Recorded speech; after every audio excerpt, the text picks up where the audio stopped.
Even though we walk in the flesh, we do not war after the flesh.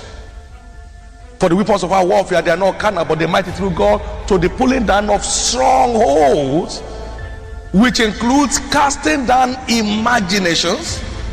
You remember that in 2 Corinthians chapter 10, verse 3 to 5. 2 Corinthians 10, 3 to 5. That means the stronghold of our warfare is in the mind. Though we walk in the flesh, we do not war after the flesh.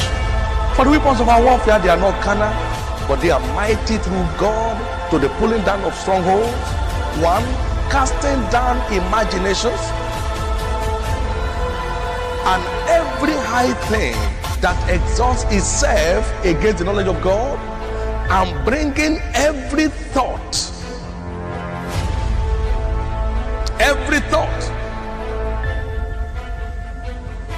into captivity, bringing every thought to the obedience of Christ.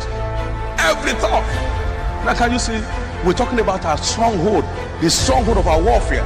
He said imaginations, high thing, high logics that exalts itself against the knowledge of God, and bringing every thought into captivity, bringing down every thought that is dealing with the thoughts, so you can secure your heights in God. It's so important. It's so important. Do you know why some people can't just prosper in Nigeria? They already have concluded it is impossible to make it work here. They go through every means, wherever they got their mentality from, they go through every means to escape from the country, not knowing they're escaping from frying pan to fire. And they become miserable individuals. Their lives lose value. Just everything that has happened to them, the entirety of the accident, begins from the mind.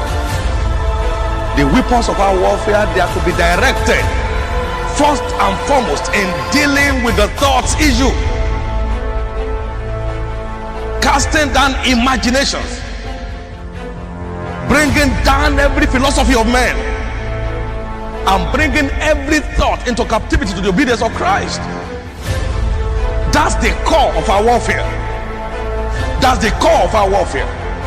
So it's time to say, I curse you, evil thought, when it's trying to rear up his ugly head, that it doesn't matter. In Nigerian context, this is the only way to do business. I curse you, evil thought. I refuse to be a victim. I refuse to sell off my birthright. It's too precious. It's time to talk loud to yourself. He said, when your obedience is fulfilled, you will avenge all disobedience. The church is yet to pay full attention to this dimension of our warfare. Until we win the war of the mind, we cannot win the war of life. It begins from the mind. The weapons of our warfare are to be directed first and foremost to the ongoings in our mind.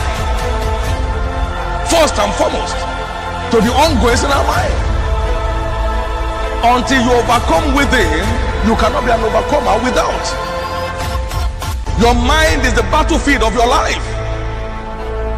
The weapons of our warfare must first be directed to the issues, to the ongoings in the mind. And when we overcome within, we become overcomers indeed. Can I hear your amen?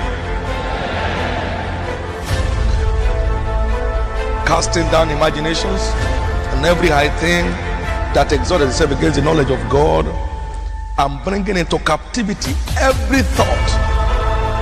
Bringing into what? Captivity.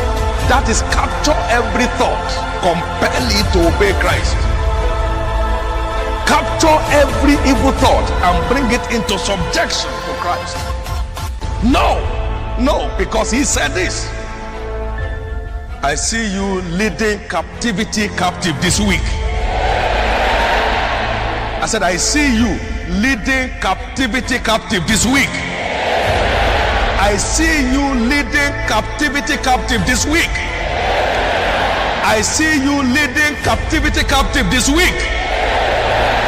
I see you leading captivity captive this week. I see you leading captivity captive this week. For though we walk in the flesh, we do not war after the flesh. For the weapons of our warfare are not carnal, but mighty through God to the pulling down of strongholds, casting down imaginations and every high thing that exalted itself against the knowledge of God, and bringing into captivity every thought. I like you to underline that word in verse 5. Every thought. Bringing into captivity every thought. Until you arrest the thoughts, you remain under arrest. You have to arrest that thought before you can be free from your arrest. Until you arrest that evil thought, you remain under the arrest of his wickedness. But today there is liberty. Can I hear your loud amen? Can I hear your loud amen?